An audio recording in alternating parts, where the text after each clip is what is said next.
많이 버는 것 같은데 실제 지는 돈은 별로 없다. 올해 782만 2,560원을 요일이 올라가고 보험료가 또 더 내라고 나옵니다. 전액 추가 부담인데 이거 CEO가 다 내는 거예요. 결국에는 주택임대 사업자는 무조건 배제, 건강보험료를 다 납부하게끔 만드는 거를 지금 목표로 하고 있습니다.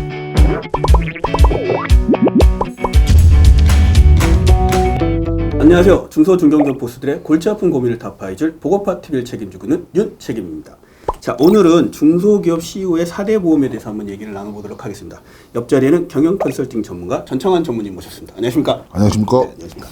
자, 오늘 처음 자리인데 한번 간단하게 소개 한번 부탁드리겠습니다. 네. 기업 관련된 중소기업 컨설팅 한 지는 17년 됐고요. 그동안 이제 현장에서 다양한 업무를 많이 이제 접해본 거를 대표님이라든지 아니면 또 중소기업 실무라는 담당자 입장에서 좀 눈높이에 맞게 내용을 전달할 수 있는 자리가 되었으면 합니다. 저희가 보통 이 4대 보험하면 근로자 얘기를 많이 하지 않습니까? 네네. 근데 이 중소기업 대표님들도 4대 보험에 대한 이해가 필요합니까?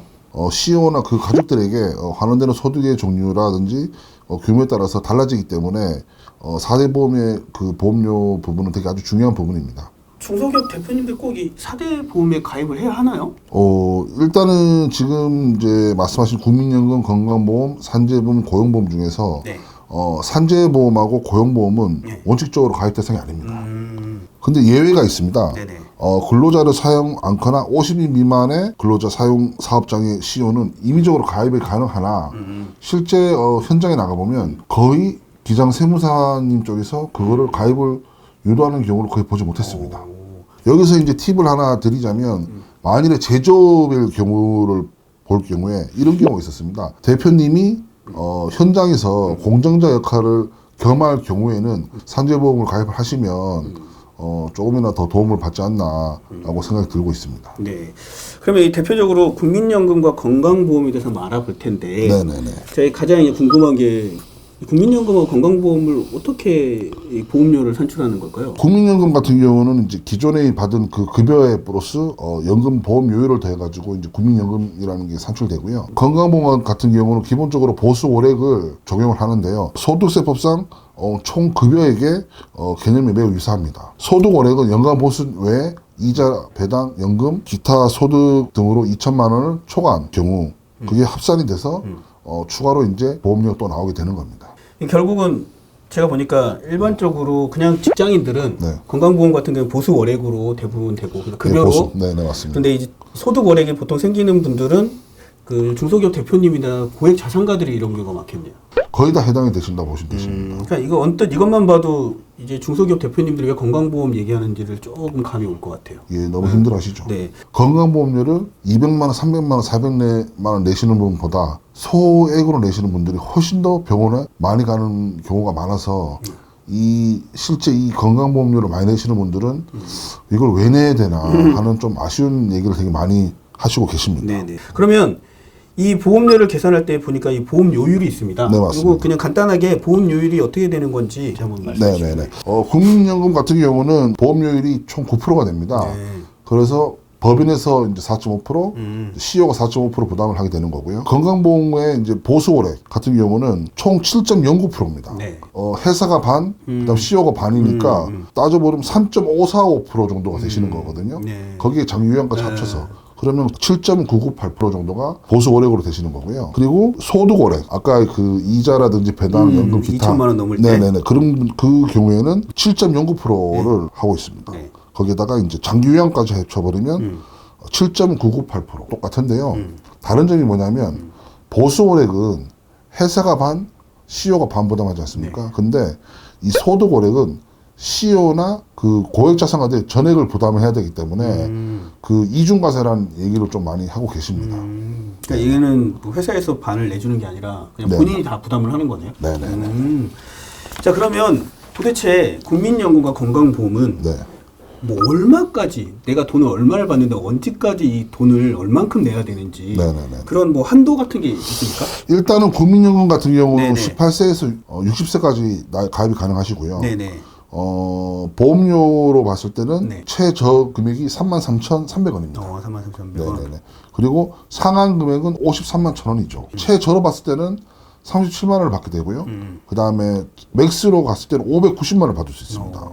이게 7월에 올라간 거더라고요 보니까. 네네네, 7월에 맞습니다. 이 기준 소득 월액이 네. 35만원에서 37만 원, 네. 그리고 553만원에서 590만 원. 아무래도 이것도 인플레이션 영향이 좀 있지 않나. 예, 너무 네. 이제 그 내는 것보다 너무 적게 받아간다는 얘기가 많다 보니까 그런 경우에는 적립금을 더 쌓아야 되는데 뭐 고갈이다 말이 많다 보니까 네. 그런 부분들을 좀 잠재우기 위해서 좀 이렇게 좀 그 해지를 한 것 같습니다. 현재 이제 보수월의 건강보험료 같은 경우는 최저가 19,780원입니다. 보험료가? 네네. 이제 올 내는 게요. 네.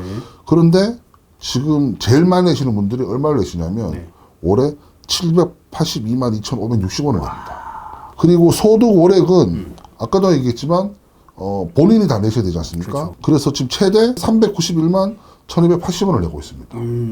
건강보험 최대 많이 낸다면은 1,000만 원도 넘게 내는 거네요. 그렇죠. 두 개 합쳐버리면. 그러면 차 렌트로 치시면 3억 5천짜리 차량을 렌트비가 한 달에 한 700에서 800 나오시거든요. 그 차와 맞먹는 돈을 그냥 차가 마신다 보시면 되십니다. 비교를 해드린다면요. 네. 네네네. 국민연금과 건강보험 좀 고려할 때 어떤 부분을 좀 고려해야 될까요? 대표이사의 급여 체계를 좀 밸런스를 한번 잡아보는 부분들이 좀 필요하지 않나라는 네. 생각이 듭니다. 네. 예를 들어서 대표님이 급여가 한 총 7,100만 원이다. 그러면 이제 초과부터 이제 보험료가 이제 일정이 되는데 이게 국민연금이 60세까지 납부인데 65세까지는 임의적으로 또 계속 가입하는 걸 또 유도하고 있습니다. 네네. 예, 그리고 보험료에 비례해서 차후 보상도 이제 해드리고 있는 국민연금은 그렇게 되고. 네네네. 국민연금 좋습니다. 네. 저도 성실히 납부하고 있습니다. 네네. 또 건강보험은 어떤 걸 고려해야 될까요? 건강보험 같은 경우는 지금 대표님들이 예를 들어서 뭐 연봉이 그 12억 5천 정도 되신다. 그러면 월 그 1억이지 않습니까? 이럴 경우에는 건강보험료를 엄청 많이 내셔야 됩니다. 중소기업 대표님들이 많이 받는 연봉이 어느 정도인가요? 보통 평균 보면 1억 8천에서 2억 4천 사이입니다. 대표님들은 계속 건강보험료가 상승한다고 봐야겠네요. 월급이 올라가면. 예, 죽어나가는 거죠. 네, 그렇죠. 네, 근데 네. 대부분이 연봉이 뭐 1억 8천 정도 받는 분인데 최고 구간이 12억까지도 있으니까 네. 끝도 없이 건강보험료는 올라가는 거네요. 그래서 네. 마냥 올리면 실제 월급날 받아가는 게 별로 없다라고 말씀하셨습니다. 그러니까요. 네네네. 그 다음에 또 아까 말씀하신 나이 제한도. 네네 맞습니다. 보수 외 네. 소득에 대해서 전액 추가 부담인데 이거 CEO가 다 내는 겁니다. 네네네. 그 한마디로 보수의 소득에서 생기는 보험료는 추가되면서 그건 또 CEO가 다. 추가를 하다 보니까 근데 이게 알려낸 게 뭐냐면 이제 근로소득을 받지 않습니까? 네. 그래서 이제 뭐 그 국민연금 건강보험 빼고 차감된 돈을 받는데 네.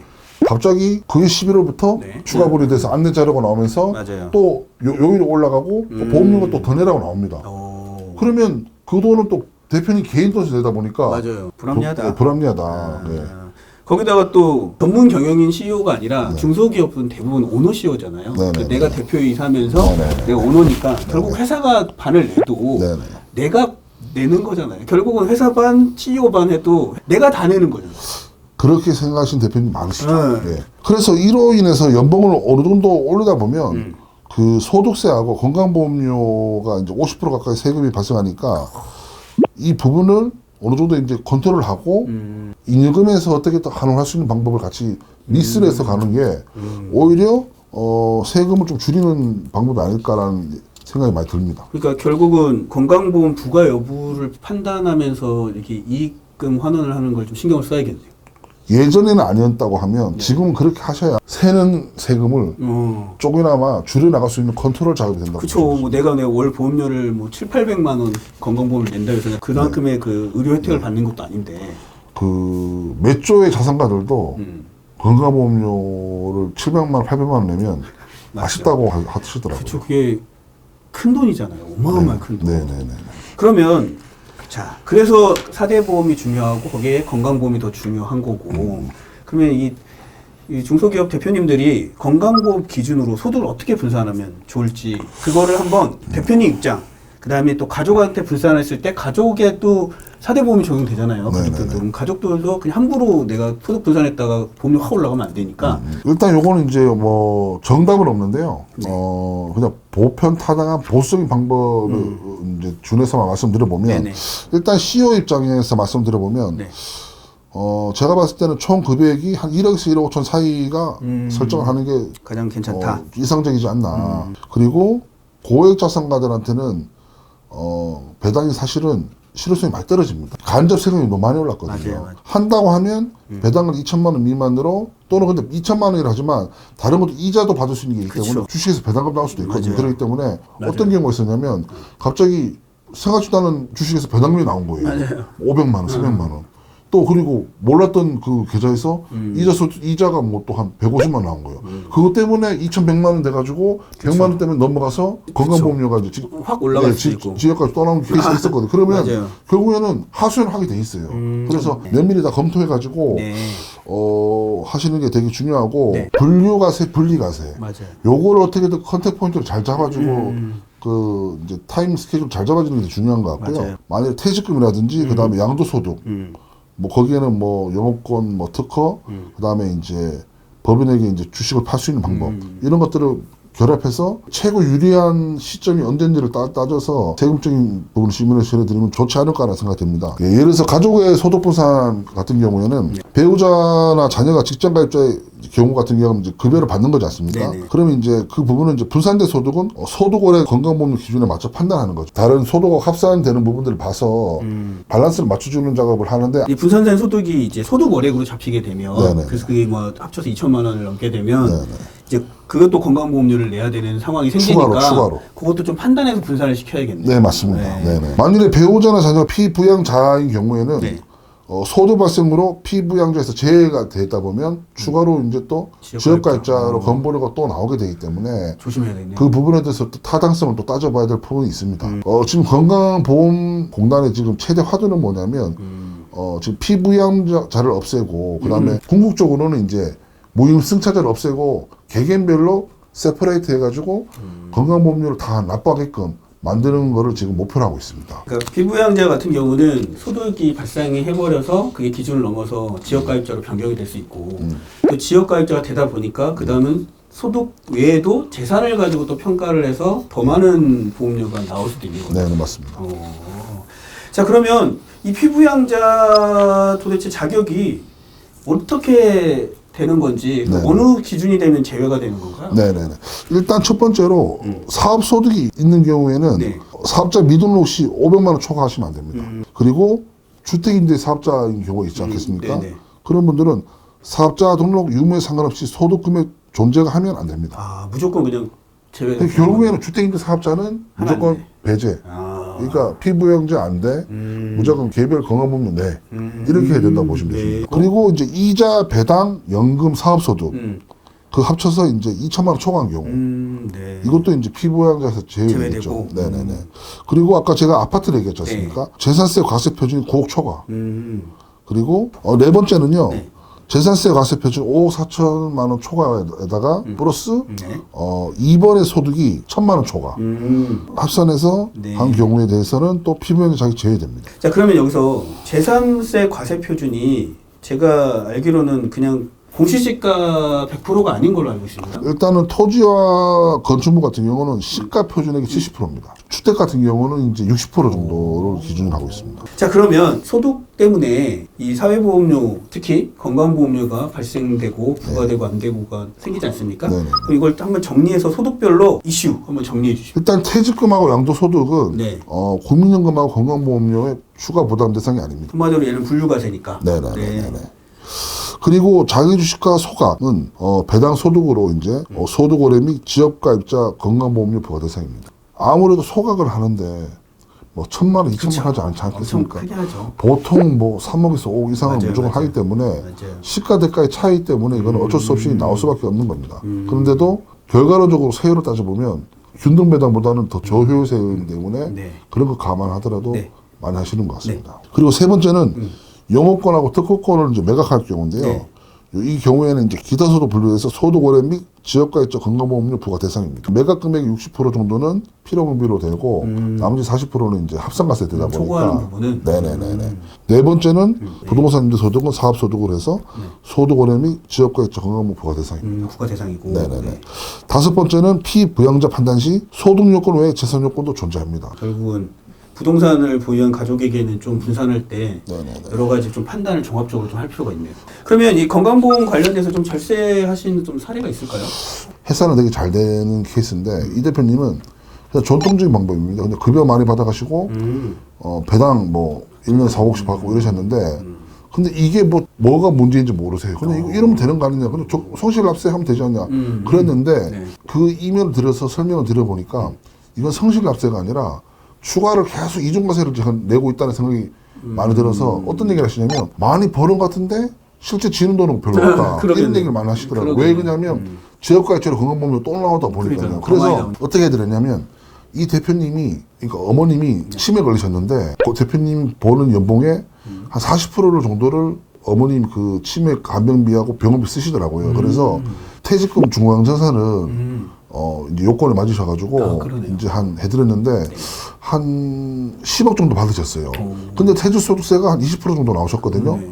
근데 퇴직소득세로 끝나서 10억이니까 20%면 8억 받아가셨죠. 그치. 그리고 또 뭘 해드렸냐면 개인으로 갖고 있던 상표권을 법인에다 넘기면서 또 한 2억 5천 정도 받게 해드렸어요. 근데 그거 같은 경우도 60%는 이제 필요금비로 끝나고 네. 40%는 찹상가세 되다 보니까 그 법인의 잉여금을 또 해소하고 네. 세금도 적게 내고 또 건강보험료라도 국민연금하고 또 연기가 덜 되다 보니까 네. 그래서 급여하고 배당은 좀 조절을 하셨나요? 예, 원래 연봉을 거의 월 2,500씩 받으셨는데 1,500 미만 맞춰드렸고요. 배당도 5억씩 받은 거를 뭐 2억 미만으로 떨어뜨렸고 결국은 그러니까 다른 수단으로 이익을 환원할 수 있게 해놓으니까 굳이 배당하고 급여로 많이 받아갈 필요가 없어진 거네요. 근데 제일 중요한 건 이겁니다. 들어보면 알겠어. 근데 경험이 없고 그거에 대해서 이제 산출세액에 대해서 본인이 납부를 안 해보면 맞아요. 이게 가능할까? 이게 맞나 안 맞냐에 대해서 일단 한번 해보셔갖고 세제 혜택을 받아보시면 그때부터는 하지 말라고 해도 하십니다. 맞습니다. 저희가 법인의 이익금 환원을 얘기할 때 꼭 체크하는 게 건강보험입니다. 네네. 무조건 많이 받아가시는 게 꼭 능사가 아니다. 라고 이제 국민연금과 구조가 다르다는 걸 말씀드렸기 때문에 그런 부분들 감안하셔가지고 좀 사업 운영하시면서 소득을 이제 분산을 해야겠네요. 분산 부분을 또 더 엄밀하고 정밀하게 하셔야 되지 않냐 이렇게 생각됩니다. 네네. 뭐 당연히 내야 되는 보험료지만 네네. 어떤 환원 전략을 활용하냐에 따라서 이 건강보험료 부과되기도 하고 많이 되기도 하고 안 되기도 하고 네, 달라지니까 그 전문가하고 충분한 검토를 통해서 이익금 환원 전략을 짰으면 좋겠습니다. 네, 맞습니다. 자, 오늘 내용 이상으로 마치고요. 다음 시간에 더 유익한 정보로 찾아뵙도록 하겠습니다. 감사합니다. 감사합니다.